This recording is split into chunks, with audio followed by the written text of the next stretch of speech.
L'histoire de la vallée du Douro et de ses vins est intimement liée au fleuve qui la parcourt. C'est son épine dorsale, sa colonne vertébrale et pendant longtemps, la seule voie de communication pour sortir de la région. Au musée de Peso d'Areguá, on apprend que la vallée produit du vin depuis 2000 ans et qu'elle possède la plus ancienne appellation contrôlée du monde attribuée en 1756. On rapporte même que les premières expéditions transportant un breuvage du nom de Porto remontent à 1678.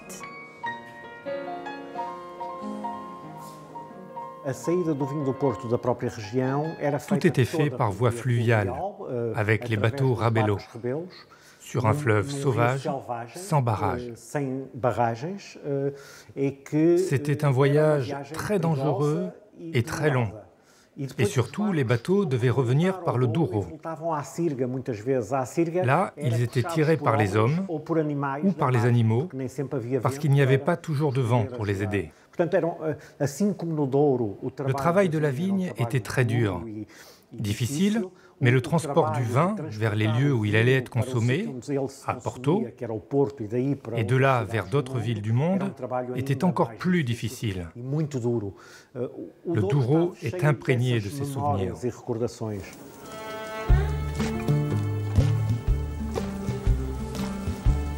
Grâce au barrage construit dans les années 1960 et 70, le Douro est désormais domestiqué et sage.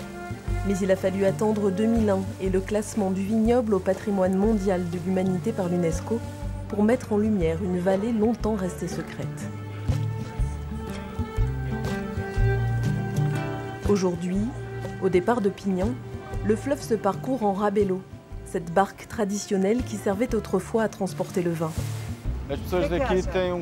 Les personnes d'ici ont un caractère très fort. Ça a un lien avec le Douro.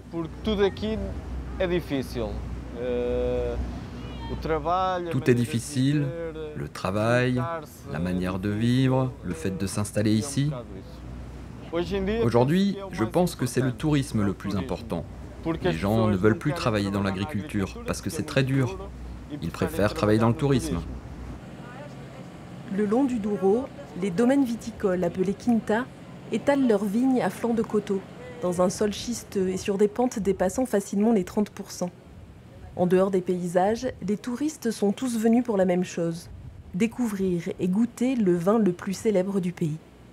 On ne connaît pas grand-chose du Porto, mais je ne pensais pas qu'il y avait autant de diversité de Porto déjà. C'est vrai qu'on connaît plutôt le Porto rouge en France, c'est plus ce que je bois en France, et alors qu'il y a plein de sortes de Porto, et c'est vrai qu'ils ont tous des goûts différents. Et j'espère en apprendre plus sur le Porto et en boire plus souvent.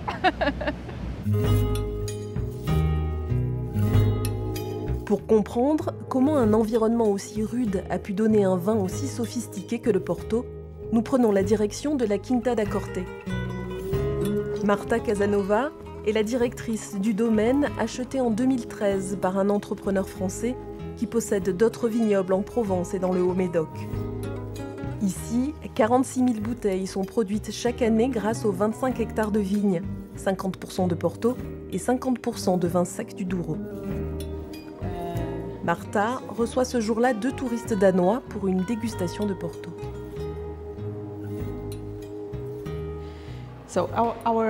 Notre Porto Tony de 10 ans d'âge est un mélange dont la moyenne est 10 ans.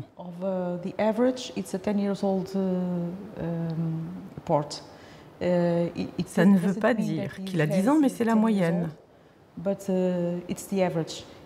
Il peut y avoir dedans un vin de 5 ans, un de 15 ans, mais 10 ans, c'est la moyenne. C'est à boire ou à garder de nombreuses années.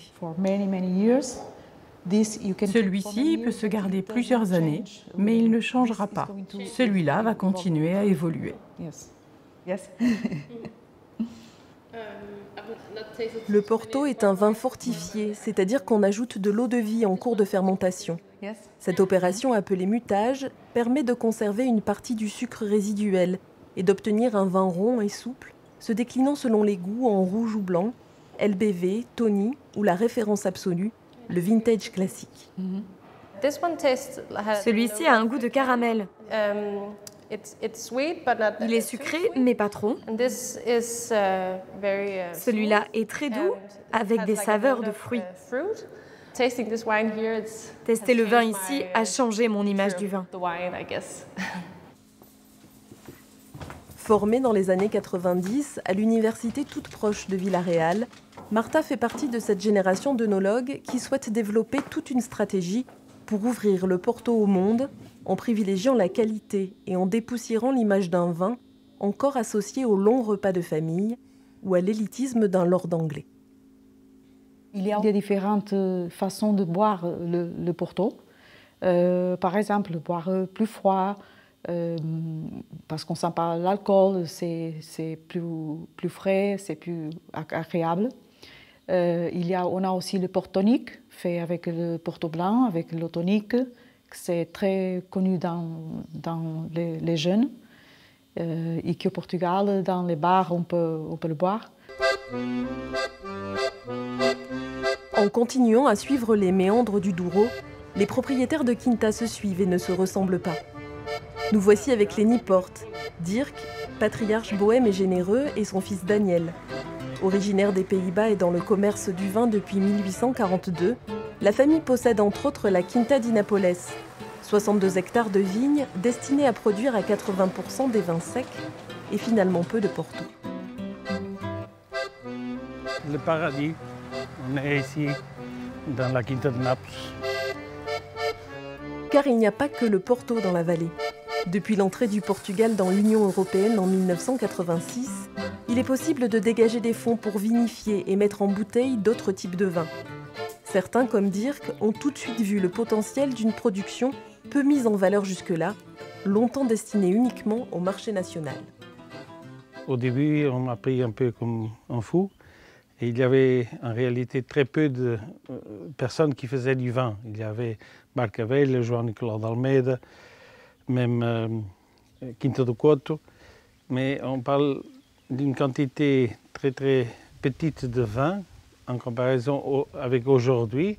C'est intéressant que le Douro c'est devenu, surtout au Portugal, mais je pense d'ailleurs aussi, c'est une référence du vin rouge surtout, mais aussi blanc, dans le monde. Et c'est impensable, ça, il y a 30 ans. Alors c'est une révolution qui est très jeune. Des vignes exposées à l'est, à l'ouest, au nord et pas seulement au sud, plantées parfois à 800 mètres d'altitude, des températures oscillant entre 0 degré l'hiver et plus de 40 en été. Autant de facteurs qui donnent aux vins du Douro leur forte personnalité. Ouais, moi j'étais à la vigne ce matin et puis je pense qu'on va commencer la première, deuxième semaine d'août. Hein? Qu'est-ce que tu crois? Ça se présente assez bien. Il y a eu beaucoup de problèmes avec la grêle autour. Chez nous, heureusement, il n'y a pas eu de problème. La quantité est assez positive. Ça se présente bien. À 28 ans, Daniel supervise l'ensemble des domaines familiaux. Comme son frère en Allemagne et peut-être bientôt sa sœur, il a naturellement repris le flambeau de l'entreprise Niepoort. Avec Nick Delaforce, issu d'une famille d'œnologues très ancienne dans la vallée, il développe notamment le mouvement Nat Cool, entendez naturellement cool.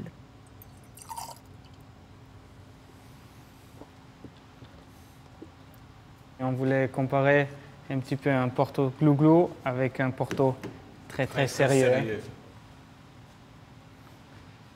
Très jeune et très glou-glou, non? C'est un vin plus facile, plus simple, pas compliqué. Des vins glouglou, c'est-à-dire faciles, naturels et élaborés en collaboration avec des viticulteurs français, allemands, portugais et bientôt espagnols, uruguayens et italiens. Un mouvement qui vise à désacraliser la façon de consommer le vin, dont le Porto. Dans le monde du Porto, c'est quelque chose de très vieux, très sérieux, très cher aussi, hein, très réservé. Hein. Mais c'est pas nécessairement juste ça, tu vois. Tu peux aussi avoir un Porto très léger ou un vin très léger et puis aussi pas trop cher, tu vois. C'est un petit peu pour tout le monde. Les cépages indigènes du Douro, le terroir, le schiste, Et tout ça, c'est quelque chose de très originel, complexe, et bon, c'est quelque chose de fantastique de Douro que j'adore. Il est temps à présent de quitter la vallée du Douro. Après 897 km, le fleuve d'Or, qui prend sa source en Espagne, arrive à Porto. En face, à Vila Nova Gaia, chaque quinta possède ses chais. Comme ici, dans l'entrepôt ancestral de la famille Niporte, où le Porto vieillit tranquillement.